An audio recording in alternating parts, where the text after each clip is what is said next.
My name is Ramakrishnan. I am a software engineer. I have two questions for you. The first is, what does Islam say about donating organs after death? Is it okay or is it prohibited? Second question is, what does Islam say about atheists? That's it. The brother has two questions. I think non-Muslim are one asking two, no problem. The first question is, what does Islam say about donating organs? Second question is about atheists. As far as the first question is concerned, what does Islam say about donating organs? There's no direct verse in the Quran or any Sahih Hadith which says whether organs can be donated or not. But there are various conferences that have held in Saudi Arabia, in Malaysia, and various different parts of the world. And the scholars have come to a common consensus that if three things are fulfilled, then organs can be donated. Number one, the person who requires an organ, but natural, it should be a major benefit to his health. He can receive organ as long as it's a benefit or saves his life. Point number two, the person donating the organ, after he donates the organ, it should not be a major loss to his health. For example, if I donate my heart, I will die. So I can't donate my heart. But the doctors say that out of 2 kidneys present, a person can even survive with 1 kidney. So if my mother has a kidney failure, both the kidneys have failed, I can very well donate my 1 kidney to my mother, even she lives, even I live. But naturally, after a person dies, if he wants to donate any other organ, that is permissible. But if he's alive, he should not donate any part of the body which will cause a major damage to his health or a loss of life. And the third criteria is, it should not be for money. No one should sell organ. If all these 3 conditions are fulfilled, then organ donation very well can be done. As far as the second question is concerned, what does Islam have to say about atheists? As far as I'm concerned, whenever I meet an atheist, are you an atheist, brother? He said no. Whenever I meet an atheist, the first thing I do is I congratulate that atheist. People may wonder that why is Zakir congratulating atheists?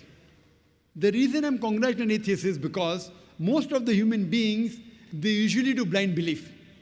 He is a Hindu because father is Hindu. He is a Christian, father is a Christian. Many Muslims are Muslim because father is a Muslim.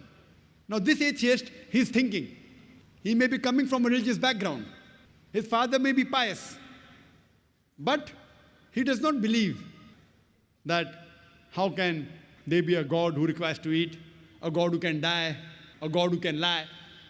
So the reason I congratulate the atheist is because he has said the first part of the Islamic Shahada, Islamic creed, La ilaha, that there is no God. The only thing I have to do is illallah, but Allah, which I shall do inshallah. So half my job is done. To a non-Muslim who believes in some other God, first I have to prove to him that the God he's worshipping is wrong. And after I prove to him that the God he's worshipping is wrong, then I have to prove to him about the correct God. Here, the atheist, half my job is done. He already agrees in the first part of the Islamic Shahada, La ilaha, there is no God. The only thing I have to do is illallah, which I shall do inshallah. The first question asked to the atheist is that, what is the definition of God? If anyone says there is no God, to say there is no God, he should know the definition of God. If he does not know the definition of God, he cannot say there is no God. For example, if I say this is a pen, is this a pen? No. It's a book. To say this is not a pen, you should know the definition of pen. Some people say, no, Zakir, I know this is a book, so I can say it's not a pen. I said, no. If you know the definition of pen, I will say, is this a kitab? You say, no, it is not a kitab, because there's no definition of kitab. To say it's not a kitab, you should know the definition of kitab. Because kitab and book is the same. So to say it is not a pen, you have to know the definition of pen. You may or may not know the definition of a book. Correct? So similarly, to say there is no God, you should know the definition of God. So now this person who is atheist, he is believing, oh, that God, he requires to eat, he can lie, he fights and he loses. He does not believe in a God. So I say, even I don't believe in such a God. La ilaha. Then I tell to him the correct concept of God. And the correct concept of God is mentioned Surah Ikhlas, chapter number 112, verse number 1 to 4, which I shall discuss in the last day of the conference, inshallah. That is on 20th of January. So what he's doing, he is rejecting the false God. Then I ask the question to the atheist, that if suppose there is equipment which is brought in front of you, who no one in the world has ever seen, no one knows about it. And if I ask the question, that who will be the first person who will be able to tell you the mechanism of that equipment? The atheist will tell. The first person who will tell the mechanism of this equipment, who no one in the world has seen, it is the creator. Some may say the manufacturer. Some may say the inventor. Some will say the person who has made it, maker. He may say creator, maker, inventor, manufacturer. Whatever he says, it will be somewhat similar. Don't grapple with the words. What he says, accept it. Then ask him. Then repeat the lecture which I gave, which I don't intend repeating, that how did the universe come into existence? So he will tell about the Big Bang. Then I'll tell him that when did you come to know? He will tell you in 1973, yesterday in science, 30 years back, 40 years back. I will say, what you are talking about the Big Bang you came to know 30 years back is mentioned in the Quran 1400 years ago. Who could have mentioned it? He will say, maybe it's a fluke. Don't argue with him. Continue. What is the shape of the earth? He will tell you, previously people thought it's flat, now we know it's spherical. When did you come to know? He will tell you 1577, when Sir Francis Drake sailed around the earth. When? 300 years back, 400 years back, 450 years back. The Quran mentions 1400 years ago. Who could have mentioned it?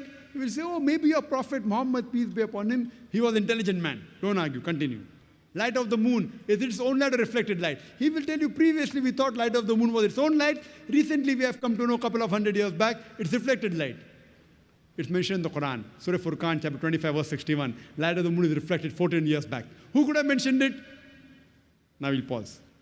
Don't wait for the answer. Continue. In school, I was taught that the sun was stationary. It did not rotate about its axis. You'll have, is that mentioned in the Quran? I said, no, that's what I learned in school. But the Quran says the sun and the moon rotate, which we have come to know recently. In school, 25 years back, I was told the sun did not rotate. The Quran says 14 years back that the sun rotates, which science has discovered today. Who could have mentioned that? There'll be a pause. Don't wait for the reply. Continue. So all the scientific things I mentioned in my talk, after each scientific fact, ask him who could have mentioned it before. And finally, he will tell the creator, the manufacturer, the inventor, the maker. This creator, this manufacturer, this producer, this inventor, we in Islam call as Allah. That's the reason today science is not eliminating God, la ilaha, it is eliminating models of God, illallah. Therefore, Sir Francis Bacon, a very famous philosopher, he said that little knowledge of science makes you an atheist, in-depth knowledge of science makes you a believer in God. So, with this help of this lecture, Quran Modern Science, you can prove the existence of God scientifically. Hope that answers the question.